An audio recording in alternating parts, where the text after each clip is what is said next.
Hello friends, welcome back. आज के इस एनालिसिस वीडियो में हम लोग बात करने वाले हैं कल्याण ज्वेलर्स शेयर के ऊपर। तो चलिए एनालिसिस को स्टार्ट करते हैं। कल्याण ज्वेलर्स के शेयर में अगर बात करेंगे तो स्टॉक में आज हम लोगों को एक अच्छा तेजी देखने को मिला।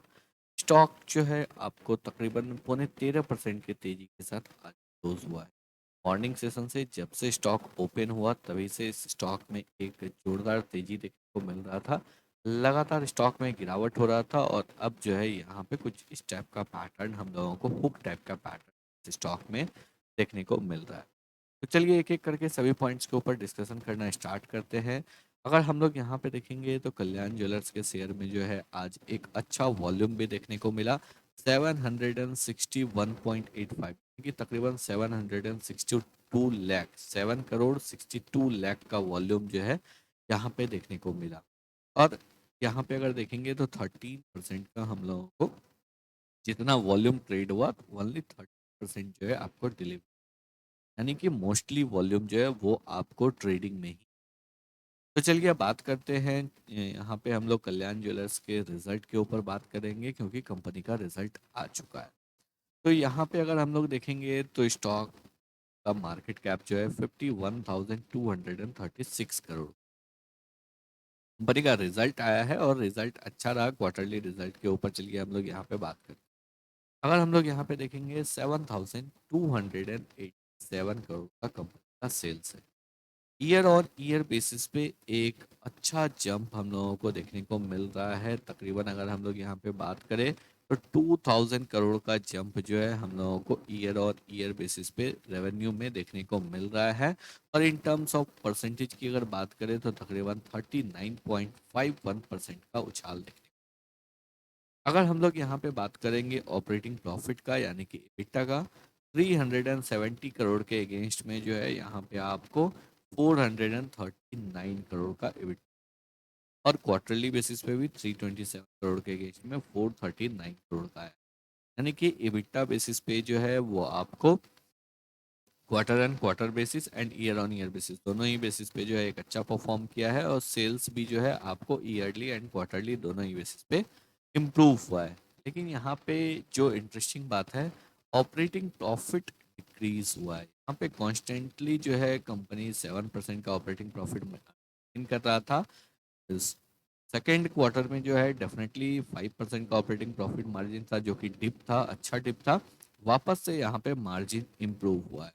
और यही वजह है जो अगर हम लोग यहाँ पे कंपनी प्रॉफिट की बात करेंगे तो 180 करोड़ के अगेंस्ट में 219 करोड़ का नेट प्रॉफिट कंपनी ने पोस्ट किया है। और अगर हम लोग यहाँ पे बात करेंगे क्वार्टर ऑन क्वार्टर बेसिस पे तो क्वार्टर ऑन क्वार्टर बेसिस पे मोर देन 60% का जंप हम लोगों को क्वार्टर ऑन क्वार्टर बेसिस पे देखने को मिल रहा है। तो ओवरऑल कंपनी का रिजल्ट जो है Q3 का रिजल्ट बहुत ही शानदार रहा। अगर हम लोग यहाँ पे ओनली ऑपरेटिंग प्रॉफिट मार्जिन को यहाँ पे एक्सक्लूड कर दे तो और सभी फैक्टर पे बहुत ही शानदार रिजल्ट कंपनी पोस्ट किया है। और क्वार्टरली बेसिस पे अगर हम लोग यहाँ पे देखेंगे तो हाईएस्ट EPS देखने को मिल रहा है। आगे अगर हम लोग ईयरली बेसिस पे बात करेंगे तो ईयरली बेसिस पे लगातार जो है यहाँ पे सेल्स आपको इंक्रीज हो रहा है और लास्ट 4 क्वार्टर में भी एक अच्छा सेल्स में इंक्रीमेंट देखने को मिल रहा है। सेल्स इंक्रीज होने के साथ साथ अगर देखेंगे तो कंपनी का प्रॉफिट भी लगातार इंक्रीज हो रहा है। और कंपनी जो है यहाँ पे स्लो एंड स्टडी डिविडेंड भी देना स्टार्ट कर चुका है। आगे हम लोग बात करते हैं कंपनी के बैलेंस शीट के ऊपर। तो यहाँ पे जो है कंपनी का रिजर्व सितंबर 2024 में इंक्रीज हुआ था। कंपनी के ऊपर 4550 करोड़ का डेट है, बट इस सेक्टर में जो है कंपनी के ऊपर डेट मोटा है। तो यहाँ पे जो है आपको डेट के ऊपर बहुत ज़्यादा घबराने की जरूरत नहीं है। कि अगर हम लोग कंपटीटर्स की बात करें, टाइटन टाइटन का अगर हम लोग यहाँ पे डेट टू इक्विटी देखेंगे 2.2 का है, कल्याण ज्वेलर्स का 1.04 का है, पीसी ज्वेलर्स 1.17 का है, सेनको गोल्ड 1.31 का। यहाँ पे कुछ एक स्मॉल कैप है जहाँ पे कि आपको debt to equity less than 1 है जो कि बहुत अच्छा है। जैसे PN Gadgil jewellers recently listed है, स्टॉक में लगातार गिरावट देखने को मिल रहा है। इस कंपनी का जो है debt to equity less than 1 है। राजेश एक्सपोर्ट अगेन 0.05, बहुत ही अच्छा डेट टू इक्विटी इन्होंने मेंटेन करके रखा है। और गोल्डियम भी जो है ये भी आपको रिसेंटली लिस्टेड है और यहाँ पे भी ऑलमोस्ट डेट फ्री कंपनी है। तो इस सेक्टर में डेट रहता है तो यहाँ पे कल्याण ज्वेलर्स के ऊपर आपको डेट से घबराना नहीं है। शेयर होल्डिंग पैटर्न के ऊपर अगर बात करेंगे तो यहाँ पे जो है 62.85% प्रमोटर के पास है। प्रमोटर का स्टेक जो है Q3 में 0.05% से रिड्यूस हुआ है। यहाँ पे जो है एफआई ने अपने पोजीशन को इंक्रीज किया है 0.6% से, और साथ ही साथ जो है डीआई ने अपने स्टेक को डिक्रीज किया है 0.2%। आगे अगर बात करेंगे तो पब्लिक का शेयर होल्डिंग की भी यहाँ पे डिक्रीज हुआ है। तो ओवरऑल कंपनी का जो है फाइनेंशियल अभी भी इंटैक्ट है, बट रिसेंटली हम लोगों को स्टॉक में एक जोरदार गिरावट देखने को मिला। चलिए कुछ और इम्पोर्टेंट पॉइंट्स के ऊपर बात करते हैं। यहाँ पे अगर बात करेंगे तो कल्याण ज्वेलर्स के बहुत सारे सब्सिडरी है, शायद तो बहुत से लोगों को नहीं पता हो।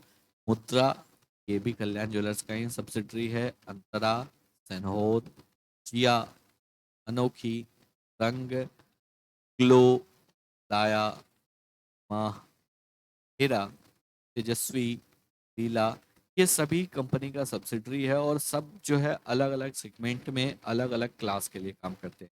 जैसे अगर हम लोग अंतरा की बात करें तो ये डायमंड ज्वेलरी में काम करता है। सेनोर ये भी जो है डायमंड ज्वेलरी फॉर मैन के लिए काम करता है। ये लाइट वेट लॉन्ग सेटिंग के लिए काम करता है। साथ ही साथ जिया ये भी आपको डायमंड ज्वेलरी में ही काम। लेकिन अगर यहाँ पे देखेंगे तो अनकट डायमंड स्टड में दो ब्रांड है, रंग और अनोखी। रंग जो है ये आपको प्रीसियस स्टड ज्वेलरी में है। इसके साथ ही अगर बात करेंगे तो लीला, तेजस्वी ये एक सेगमेंट में है। और साथ ही साथ जो है यहाँ पे आपको डायमंड ज्वेलरी में ग्लो देखने को मिलेगा, लाया, हेरा। तो अलग अलग ब्रांड्स जो है अलग अलग डिमांड को कैटर करने के जो है सब्सिडरी है। तो सिर्फ आपको ये ध्यान में नहीं रखना है जो कल्याण ज्वेलर्स का जो भी स्टोर है वो कल्याण के नाम है। इन सभी में से भी अगर आपको कोई नाम दिखता है तो इसका मतलब वो कल्याण ज्वेलर्स का ही पार्ट है। ठीक वैसे ही जैसे तनिष्क को अगर आप देखेंगे तो तनिष्क का भी कैरेट है, साथ ही साथ जो है मिया है, और भी काफ़ी सारे हैं। तो वैसे ही जो है आपको कल्याण ज्वेलर्स का भी देखने को। चलिए अब चार्ट्स के ऊपर आ जाते हैं। जो रिसेंट में एक जोरदार गिरावट इस स्टॉक में देखने को मिला। मंथली बेसिस पे देखेंगे तो सिंगल मंथ में ऑलमोस्ट 50% तक का करेक्शन देखने को मिला। तो यहाँ पे जो है चार्ट में क्या आपको इंडिकेट हो रहा है, तो चार्ट क्लियरली जो है एक अच्छे लेवल को स्टॉक यहाँ पे हिट, ये एक सपोर्ट जोन है जिस सपोर्ट जोन को स्टॉक यहाँ पे हिट कर चुका है। और जब से ब्रेकआउट हुआ है फर्स्ट टाइम, यहाँ पे जब ब्रेकआउट हुआ 2024 के जून मंथ में, उसके बाद फर्स्ट टाइम स्टॉक जो है इस लेवल को हिट कर रहा है और बहुत ही शार्प करेक्शन है ये। इमीडिएट ये एक बाउंस बैक है। तो यहाँ पे जो है इमीडिएट एक वी शेप रिकवरी हम लोग एक्सपेक्ट नहीं कर रहे हैं। यहाँ पे कब अपॉर्चुनिटी मिलेगा, अगर आप कभी भी इस टाइप के चार्ट आपको मिलता है किसी भी स्टॉक में, तो फिर आपको यहाँ पे क्या करना चाहिए इस बात को समझिए और ये आपका सभी चार्ट्स में काम करेगा। अगर सपोज किसी भी स्टॉक में इतना शार्प गिरावट आपको देखने को मिलता है और उसके बाद पुल बैक होता है, जरूरी नहीं है ये पुल बैक सस्टेन करेगा, क्योंकि अभी ये फर्स्ट टाइम बाउंस बैक है। जितने भी लोग इन सभी लेवल्स पे सेल किए होंगे वो लोग पोजीशन कवर कर रहे होंगे। एक बार के लिए वापस से डेफिनेटली यहाँ पे सेलिंग प्रेशर आएगा। उसके बाद डिसाइड होगा जो क्या ये स्टॉक ऊपर जाएगा या फिर यहाँ पे और टाइम लग सकता है या फिर ये सपोर्ट जोन ब्रेक डाउन हो जाएगा। तो यहाँ पे आपको दो सिनेरियो के लिए वेट करना है। पहला सिनेरियो है जो यहाँ पे एक ज़बरदस्त गिरावट हुआ है, ये फर्स्ट टाइम बाउंस हो रहा है, वापस से अगर बाउंस होता है और उसके बाद अगर यहाँ पे गिरावट होता है, सॉरी उसके बाद अगर तेजी आता है और प्रीवियस स्विंग हाई को क्रॉस करता है, तो इस पॉइंट पे जो है आप यहाँ पे इस स्टॉक को बाई कर सकते हैं। या आप किसी भी स्टॉक में अगर कुछ इस टाइप का सिनेरियो आपको दिखता है तो ऐसे आप ट्रेड को प्लान कर सकते हैं, यहाँ पे ट्रेडर एक्टिवेट हो सकते हैं। या सेकेंडरी ऑप्शन क्या है, सेकेंडरी ऑप्शन है जो यहाँ पे एक रेंज बनाए और रेंज के बाद अगर यहाँ पे स्टॉक निकले तो हम लोगों का यहाँ पे पोजीशन ट्रिगर हो सकता है। तो अभी के लिए जो है सिंपल वॉच लिस्ट में ऐड करके रख सकते हैं। अभी हम लोगों को यहाँ पे वेट करना है कोई भी एक सिनेरियो। तो आई होप आप लोगों को सभी पॉइंट्स जो है बिल्कुल अच्छे से क्लियर हो गए होंगे। अगर आप लोगों को वीडियो पसंद आया हो, एनालिसिस अच्छा लगा हो, वीडियो को लाइक करके चैनल को सब्सक्राइब जरूर